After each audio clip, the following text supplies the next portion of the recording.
장 12절부터 15절까지 말씀입니다. 신약성경 175쪽에 있는 요한복음 16장 12절부터 15절까지 말씀입니다.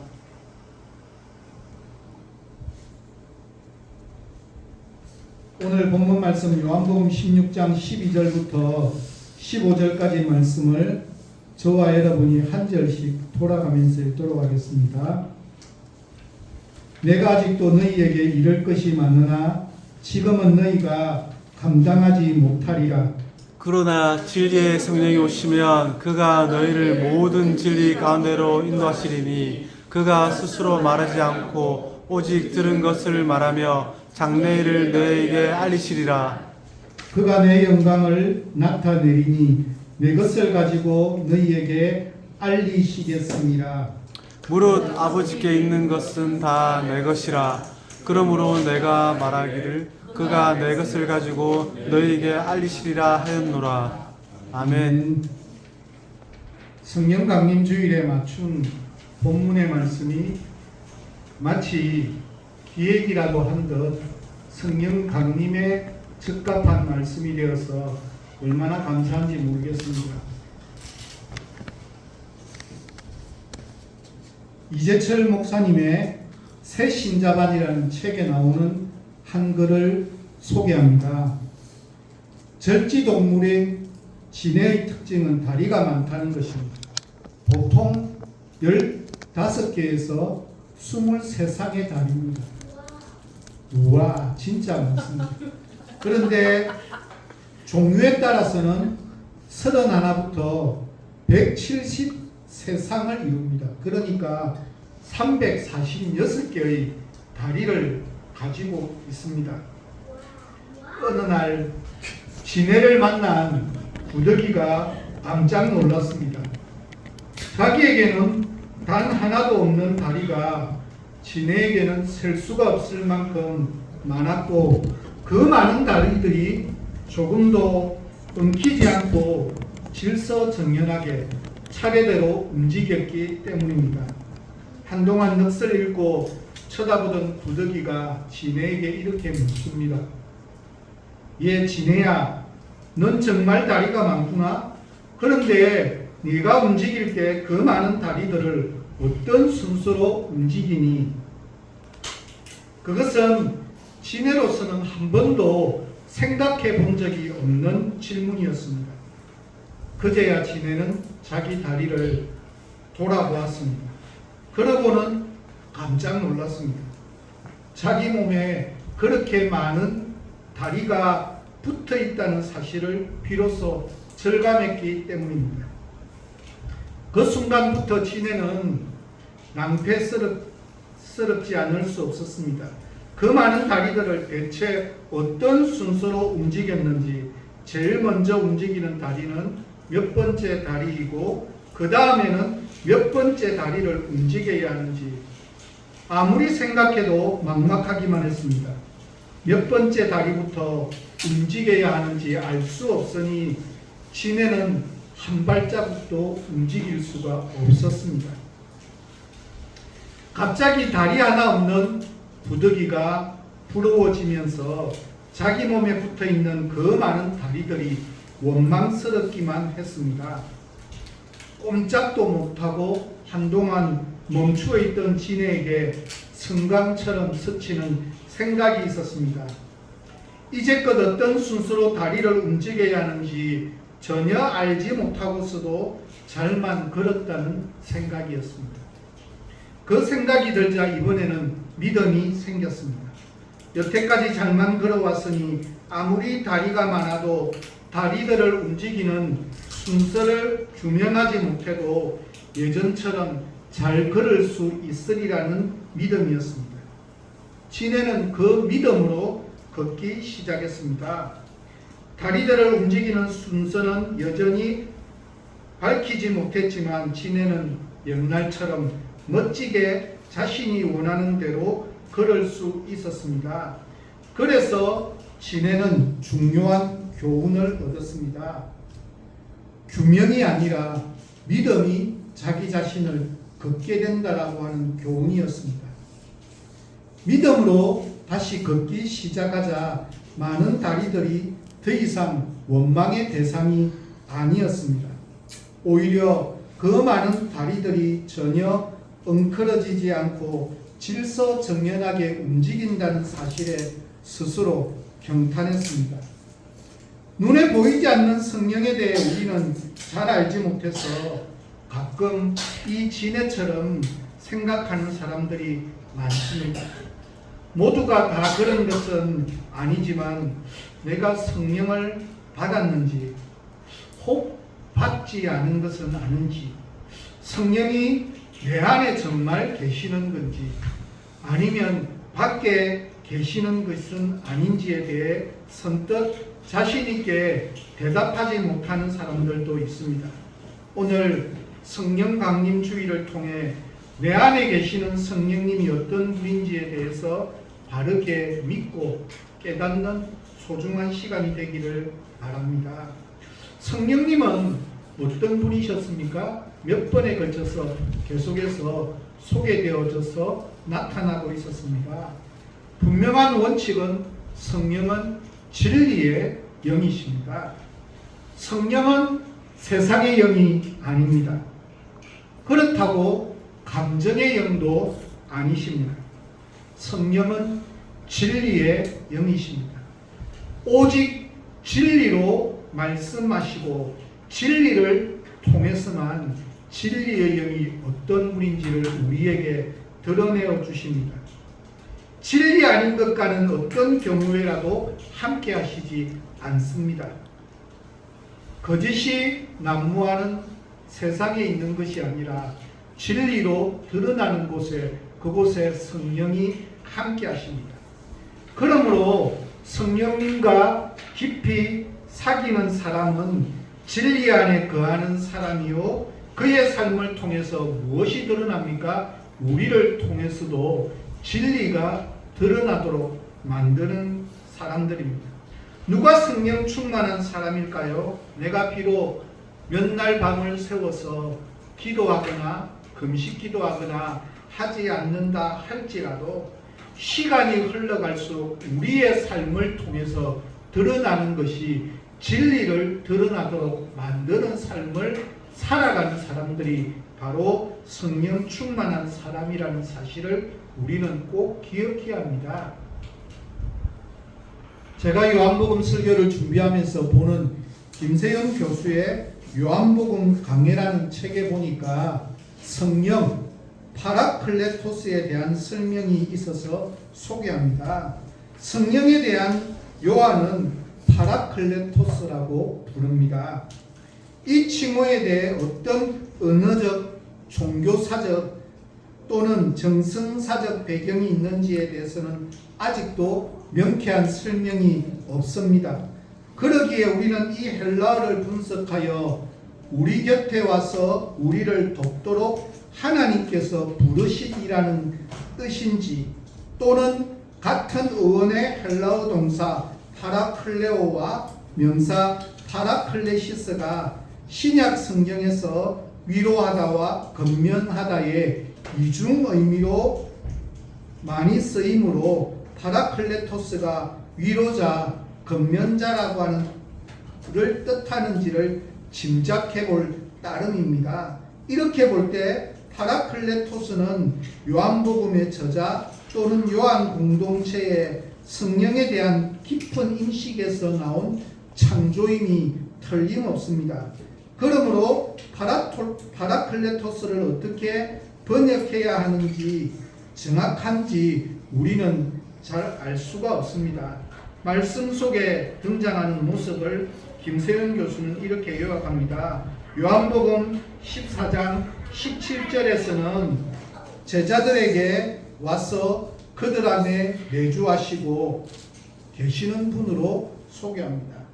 요한복음 14장 26절에서는 그들에게 모든 것을 가르치고 예수의 가르침을 기억나게 하는 것으로 소개하고 있습니다. 요한복음 15장 26절에서는 예수 그리스도에 대해서 증거하는 것으로 소개합니다. 요한복음 16장 13절 오늘 본 말씀에서는 모든 진리로 인도하고 앞으로 일어날 일을 선포하시는 분으로 소개합니다. 지난주 살펴본 말씀에서는 세상에 대하여는 죄와 의와 심판에 대해서 옳게 깨닫지 못한 것을 정죄하는 것으로, 책망하는 것으로 소개하고 있었습니다. 요한은 파라클레토스의 이런 역할들을 그리스도가 아버지께 기한한 가운데 아직 세상에 남아있는 교회가 세상으로부터 핍박받으리라는 가르침의 맥락에서 말하고 있습니다. 그러므로 파라클레토스는 이 세상에서 핍박받는 교회와 함께하고 그들을 보호하며 그들을 위로하고 힘준다는 사상도 함축되어 있습니다. 이 뜻이 특히 잘 나타나도록 하기 위해서 영어 번역본들은 흔히 위로자 또는 카운셀러, 상담자라고 번역하는 것 같습니다. 한글 개역 성경은 파라클레토스의 역할들을 더욱 포괄적으로 나타내는 보혜사, 한자어로 이야기하면 보호하고 은혜 베풀고 가르치는 선생이라고 하는 말을 지어서 쓰고 있습니다. 한마디로 파라클레토스는 교회에 대해서는 주로 가르치는 일을 합니다. 자신의 독자적 가르침을 가르치기보다는 그리스도의 가르침을 생각나게 하시고 기억나게 하시고 깨닫게 하시고 그리스도에 대해서 증거하게 하신다는 뜻입니다. 그리하여서 제자들을 진리로 인도합니다. 그러기에 성령은 위에서 오는 진리의 영이라고 그렇게 부를 수가 있습니다. 한마디로 요약하면 보혜사, 파라클레토스, 위로자, 돕는 자, 상담자란 뜻은 성령님을 주술적이거나 마술적인 힘이 아닌 인격자로 우리에게 가르쳐주고 있는 내용입니다. 인격자가 아니고서야 어찌 위로자로, 돕는 자로, 상담자가 될 수가 있겠습니까? 천지를 창조하신 성부 하나님께서 인격자이셨듯이 뿐만 아니라 십자가의 죽음으로 우리를 구원하신 성자 하나님께서 인격자이셨듯이 성령 하나님 또한 인격자이신 진리의 영으로 우리에게 오셨습니다. 그러므로 우리는 성령 하나님을 인격적으로 만나야 합니다. 다시 말해서 인격자이신 성령 하나님과의 사귐을 통해서 그분을 닮아가도록 하는 것이 인격자에 담겨있는 본 뜻입니다. 그분이 우리를 인격적으로 위로하고 도우시는 것처럼 그 위로자가 되시는 성령 하나님께서 내 마음속에 내주하신다면 나도 너무나 당연하게 다른 사람들을 위로하고 격려하고 돕는 자로 우리를 세우시고 인도하신다는 뜻입니다. 그렇다면 오늘 본문에서 진리의 영인 성령님께서 도대체 어떤 사역을 하시는지를 살펴보겠습니다. 먼저는 13절에 등장하는 전반절 말씀을 보면 이렇게 말씀합니다. 표준 세번역입니다. 우리 같이 한번 읽도록 하겠습니다. 그러나 그분 곧 진리의 영이 오시면 그가 너희를 모든 진리 가운데로 인도하실 것이다. 저는 이 말씀이 너무 좋았습니다. 우리와 함께 하시기 위해서 이 땅에 오신 성령님은 어떤 분이라고요? 진리의 영이십니다. 그분을 만난다는 것은 진리와의 만남을 의미합니다. 따라서 진리의 영이신 성령님을 만나면 진리 밖에서 살던 우리의 모든 가치 체계가 뒤바뀌게 된다는 뜻입니다. 성령님을 만나기 전에 가지고 있는 나의 삶에서 가장 소중하고 중요한 삶의 우선순위들이 진리의 영이신 성령님이 내 마음속에 찾아오게 되면 그 삶의 가치 체계가 완전히 새롭게 하나님을 위한 것으로 형성되어질 수밖에 없다는 사실입니다. 나의 삶에서 가장 소중한 순위가 모든 진리 가운데로 인도함을 받게 됩니다. 그리스도를 믿는 사람은 반드시 매 순간순간마다 성령 하나님을 의지해야 합니다. 그리고 성령의 능력을 구하는 사람은 그리스도 안에서 그리스도의 이름으로 구해야 합니다. 예수님의 십자가를 믿는다고 하면서 매 순간 주님이 주시는 성령의 능력을 의지하지 않고 자기 기분, 자기 의지로 살아가는 것은 전형적인 불신앙의 모습입니다.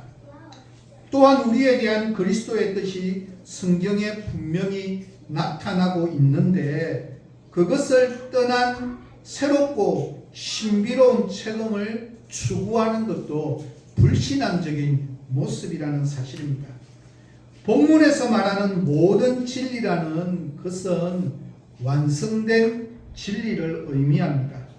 더욱 풍성하고 더욱 완전한 진리는 앞으로 오실 성령, 그분이 깨닫게 해주신다라고 하는 뜻입니다. 제자들이 무지한 모습으로 살아가는 그들에게 진리의 영이 오셔서 하는 일은 모든 것을 가르쳐 주시고 그것이 무엇인지를 인도하여 주십니다. 제자들에게는 성령님의 도우심이 절대적으로 필요하다는 뜻입니다. 그래서 성령을 만나고 만나지 못하고인가의 차이는 복음서에 등장하는 연약한 제자들의 모습과 사도행전에 등장하는 가장 완벽하고 아름다운 모습으로 변화된 그 본질적인 것은 성령의 임재 속에 나타나고 있음을 우리는 기억해야 합니다. 예수님께서는 제자들에게 그들이 3년 동안 예수님을 따라다니면서 많은 가르침을 받고 수많은 기적을 체험하고 주님의 십자가의 죽으심과 부활을 목격했다고 해서 모든 것이 다 되었다라고 끝났다라고 말씀하지 않고 계십니다. 그것은 어디까지나 기초에 지나지 않습니다. 그 기초만을 가지고 살아가면 언제나 연약하게 쓰러지고 나약한 모습으로 살아갈 수밖에 없고 주님을 끝까지 따르겠나라고 했던 그 간절한 믿음마저도 불과 얼마 뒤에 오히려 저주하는 모습으로까지 바뀌는 모습을 드러낼 수밖에 없습니다. 그들은 더 풍성한 진리의 가르침을 얻기 위하여서 성령을 기다려야 하고 성령의 도우심을 받아야만 했습니다.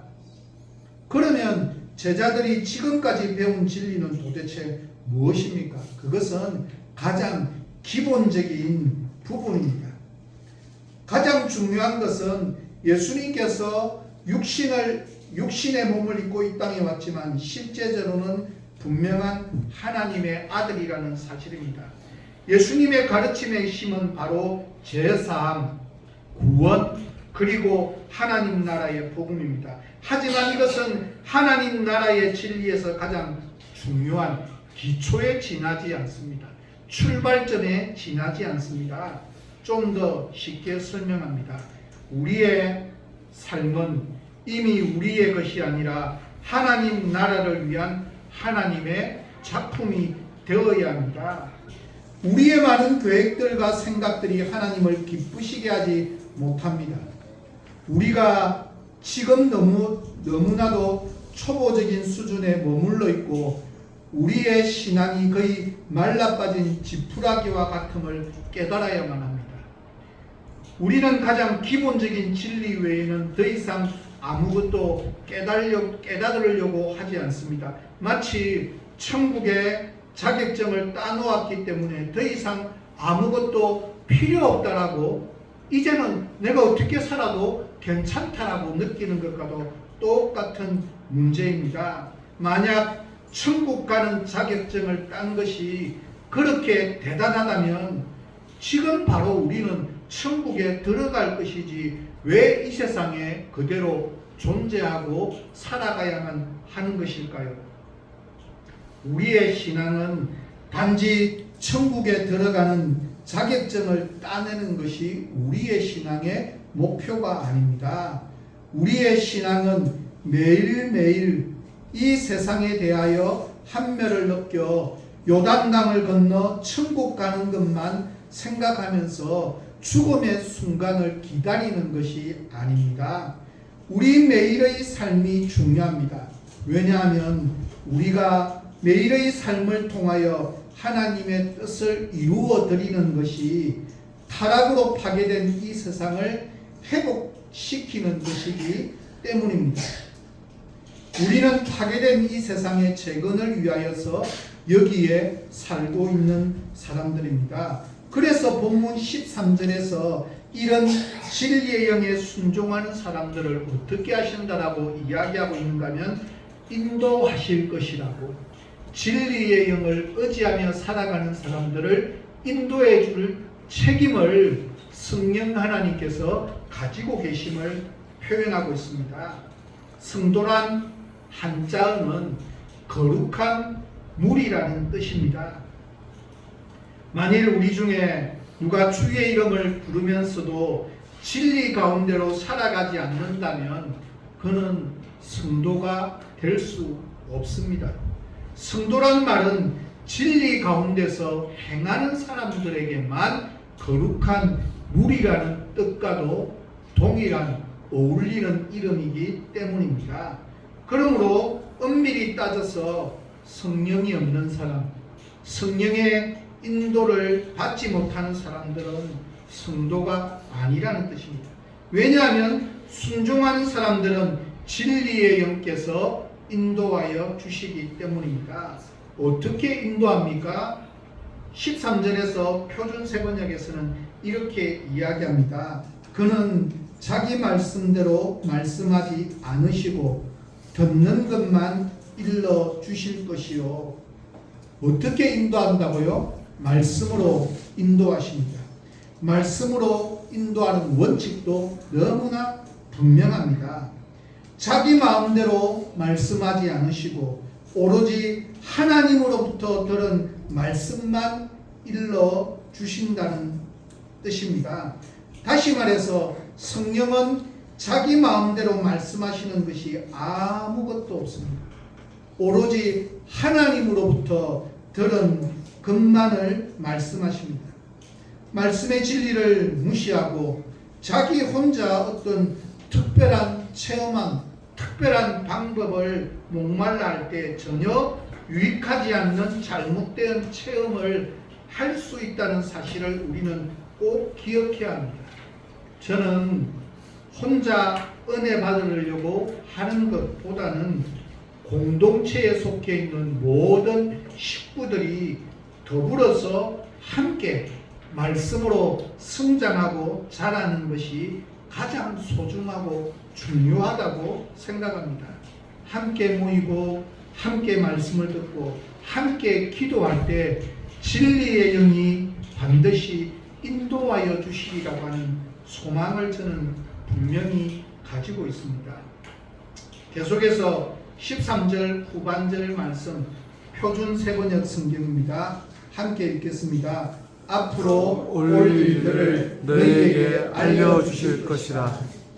진리의 영이 하시는 사역은 성도들에게 장래일을 알려주신다는 사역입니다. 오해하지는 마십시오. 이 말씀을 가지고 내 인생을 향해서 나를 어떻게 하고 어떻게 그런 데 대한 이야기가 아닌 더 큰 그림을 가지고 알려주는 이야기입니다. 원어를 해석해 보면 드러내놓다, 선포하다, 가르치다, 알리다 등을 뜻합니다. 우리 안에 거하시는 성령이 매일매일 계속해서 우리에게 장래일을 가르치신다는 것은 하나님의 계획과 목적에 대해서 전혀 알지 못하고 있는 우리의 실상을 드러낸과 동시에 성도가 적절하게 하나님의 뜻이 무엇인지를 그 뜻에 순종할 수 있는 길들을 밝히 드러내어 주시고 인도해 주신다는 의미입니다. 이 동사가 일반적으로 문자적인 의미는 어떤 곳에서 돌아와서 사실을 아래는 보고한다라는 뜻입니다. 이는 성령께서 우리에게 알리시는 장래일의 성격을 규명하는 중요한 열쇠가 됩니다. 다시 표현하면 성령은 전혀 새로운 어떤 것을 말씀하시는 분이 아니라 이미 예수님을 통해서 알려주시고 계시된 그 말씀을 다시 우리에게 가르치신다는 의미입니다. 따라서 이 말은 드러내 놓는다라는 의미가 적절합니다. 우리는 어떤 사람들이 성령의 계시를 빙자하여서 하나님으로부터 마치 직통의 계시를 받은 것처럼 성경에 나오지 않는 새로운 것에 대해서 말할 때 조심해야 되고 속지 말아야만 합니다. 혹시나 제가 그런 일을 하면 목사님 잘못되었습니다 라고 저에게 따끔하게 말할 수 있어야 된다고 생각합니다.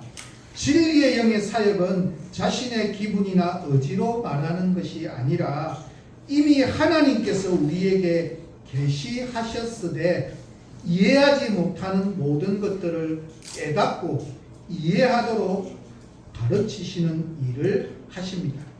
누구든지 깨닫게 하시는 영인 진리의 영을 통해서 배울 때에만 예수님을 바로 알게 되고 하나님의 계획, 하나님의 생각, 하나님의 기준이 무엇인지를 정확하게 이해하게 된다는 뜻입니다. 이렇게 보면 성령이 우리 안에 오시는 이유는 또 다른 계시를 주시기 위함이 아니라 이미 완성된 이 하나님의 말씀, 즉 진리의 말씀이 생각나게 하시고 기억나게 하시는 그것이 성령의 사역임을 우리는 기억해야만 합니다. 혹시나 이제는 고인이 되셨는데 신바람 금강전도사로 이름을 날렸던 황수관 박사님을 혹시나 기억하는지 모르겠습니다. 너무 많이 웃어갖고 그분 강의를 있던 교회에서 초청해서 했기 때문에 막 들으면 정말 너무너무 재밌었습니다. 근데 참 의문이에요.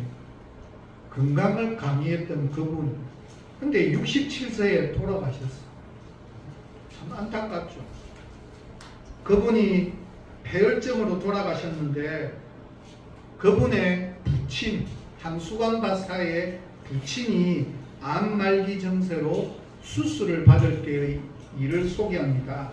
집도하는 의사나 환자나 가족이나 모두 그 수술이야말로 장례식을 치르기 위한 한 개의 집도 과정이라고 생각했답니다. 수술받는 환자의 입장에서 본다면 그날은 맨정신을 가진 채 가족들과 영원히 가직하는 마지막 날과도 같았습니다. 그 마지막 순간 아버지는 수술대에 오르기 전 자신의 손에 무엇인가를 쥐어주었답니다. 황수관 박사에게 쥐어주었는데 그것은 아주 조그만한 쪽지였습니다. 황수관 장로님이 그 쪽지를 펴보았을 때 거기에는 단 2글자가 씌어 있었습니다. 그것은 이 세상을 떠나는 황수관 박사님의 아버지께서 정말 자신의 인생을 정리한 마지막 유서의 내용, 앞으로 우리 자녀들은 이렇게 되었으면 좋겠다에 대한 그 모든 것이 이곳에 들어있었는데 단 2글자가 무엇이었을까요? 봉사. 그것은 무엇을 의미합니까? 독실한 그리스도인이었던 아버지가 평소 무엇을 행하든 진리 안에서 자신은 봉사의 삶을 살았음을 의미하고 자기 자녀들에게도 봉사의 삶을 사는 삶을 살아가는 것이 그 아버지의 본 뜻이 아니었을까 생각해 봅니다. 그 아버지는 정말 진리 안에서 성령 충만한 분이었음을 우리는 넉넉히 짐작할 수가 있습니다. 자식들이 그 글자 앞에서 참된 삶을 결단할 수 있는 것은 너무나 당연한 일이 아니겠습니까? 우리의 성령 충만함이 정작 드러나야 할 곳은 예배당 안이 아니라 삶의 현장입니다. 만약에 성령 충만이 예배당 안에 있다면 그 아버지가 남겼던 글이 예배라고 적지 않았을까라고 생각해 봅니다. 우리의 삶 자체가 들뜸이 없는 진리여야만 합니다. 우리가 이 세상을 떠나는 순간 사랑하는 자식들에게 집문서나 예금 통장이 아니라 진리라고 하는 값진 문서를 남길 수 있어야만 합니다. 왜냐하면 우리와 함께 하시는 성령님은 우리를 진리 가운데로 인도하여 주시는 진리의 영이시기 때문입니다. 우리는 몇 번에 걸쳐서 성령 하나님에 대해서 함께 생각해 보았습니다. 그리고 성령님을 떠나서는 우리가 바르게 믿음 생활을 할 수 없음을 깨달아야 합니다. 이제 마지막 문제가 한 가지 남아 있습니다. 그것은 이 성령을 어떻게 받을 수 있느냐는 사실입니다. 아니 어떤 사람에게 성령님께서 임하시겠습니까? 라고 하는 사실입니다. 여기에 대해서 저는 한 가지의 답만이 존재할 수 없다고 생각합니다. 왜냐하면 성경에는 여러 경우를 걸쳐서 성령의 임재하심에 대해서 소개하고 있기 때문입니다. 먼저는 사도행전 2장 1절부터 4절까지를 보면 오순절 성령 강림의 모습을 설명합니다. 이곳에서는 1장에서부터 이미 성령의 오심을 사모하고 기다리면서 기도하고 있는 이들의 무리 가운데 그 약속의 말씀을 믿고 기도하며 기다렸던 이들에게 성령의 임재하심이 있었다라고 설명하고 있습니다. 다음은 사도행전 2장 38절부터 39절 말씀을 보면 회개하여서 예수 그리스도의 이름으로 세례를 받고 죄 사함을 받으면 성령의 선물을 받게 된다라고 말씀하고 있기 때문입니다. 또한 사도행전 5장 30절부터 32절까지를 보면 하나님이 자기에게 순종한 하나님의 말씀대로 순종하는 자들에게 성령을 주신다라고 설명하고 있습니다. 사도행전 8장 17절 말씀에 보면 안수를 받을 때 성령이 임하신다라고 말씀하고 있습니다. 또한 사도행전 10장 44절에서는 말씀을 듣고 있는 도중에 성령이 임하신다라고 말씀하고 있습니다. 무슨 이야기를 합니까? 성령이 임하심이 이렇게 다양할 수 있겠구나 라는 것을 우리는 먼저 알아야만 합니다. 그렇다면 한 가지 질문을 던져보겠습니다. 과연 나는 성령을 받았습니까?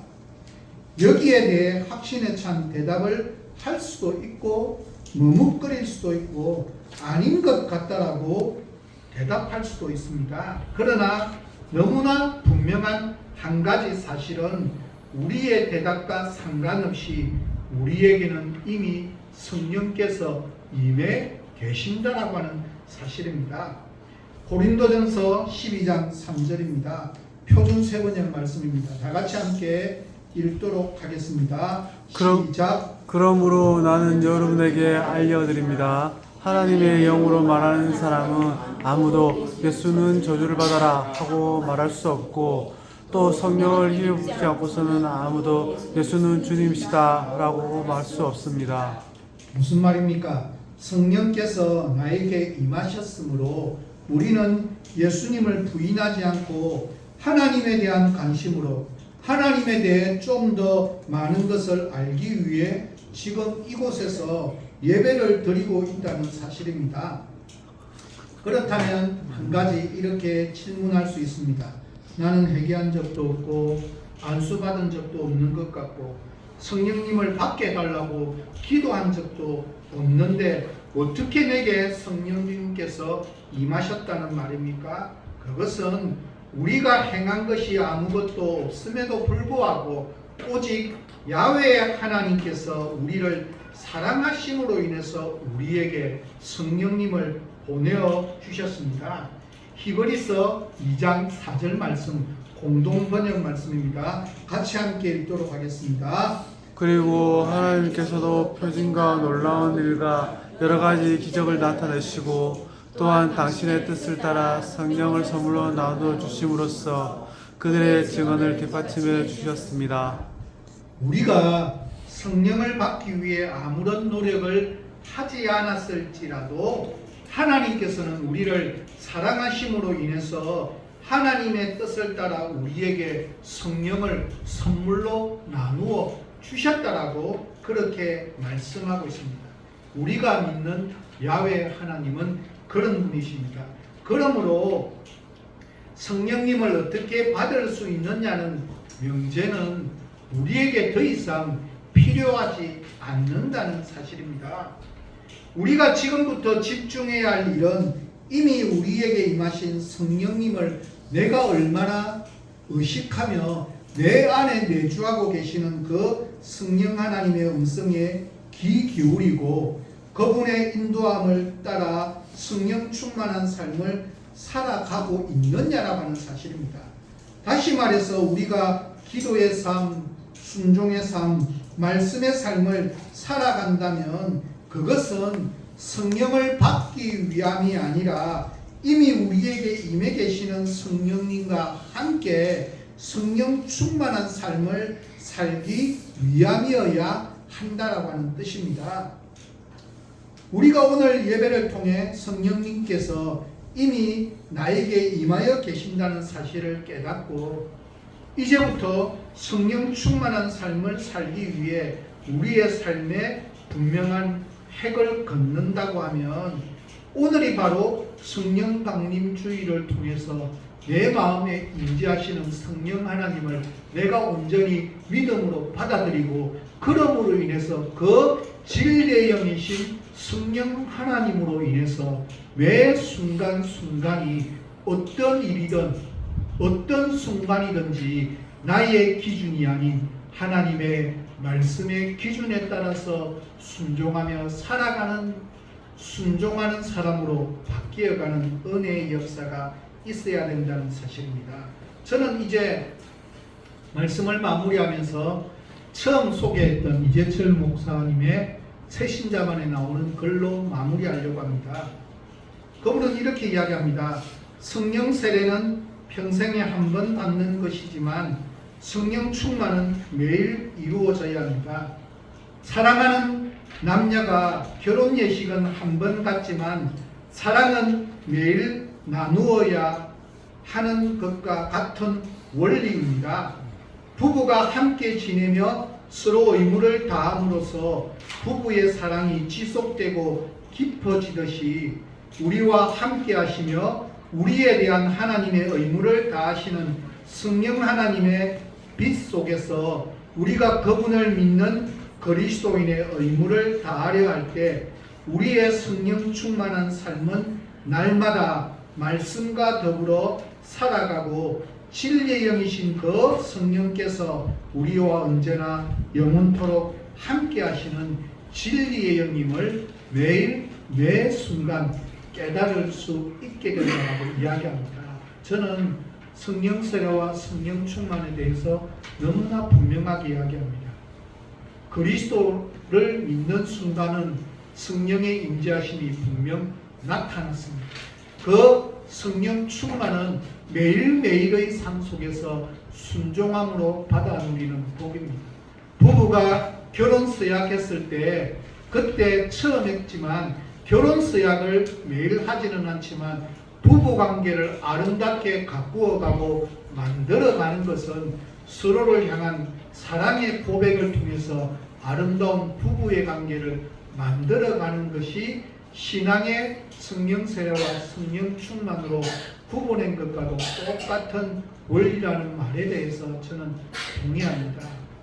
우리의 삶을 매일 매 순간은 나에게 이미 임재하신 성령님의 세미한 음성에 세밀하게 반응하기에 우리의 기준이 아닌 말씀의 기준에 그대로 순종함으로 말미암아서 매일 매 순간순간이 나의 기준이 아닌 하나님의 기준에 따라서 순종하며 살아가기에 매일 매 순간순간마다 성령 하나님을 느끼고 경험하며 살아가는 귀하고 복된 남은 생애가 다 되어지시기를 예수 그리스도의 이름으로 간절히 부탁드립니다. 기도하도록 하겠습니다. 말씀으로 우리에게 찾아오시는 지금도 살아계시는 야훼 하나님 참으로 감사를 드립니다. 성령 강림주의를 통해서 내 마음속에 임재하신 성령 하나님의 진리의 영이신 그분이 우리의 삶 속에 끊임없이 들려주시는 하나님의 말씀에 세밀하게 듣고 어떻게 반응하는 삶을 살아가고 있는지를 다시 한번 깨닫게 인도하여 주시니 감사드립니다.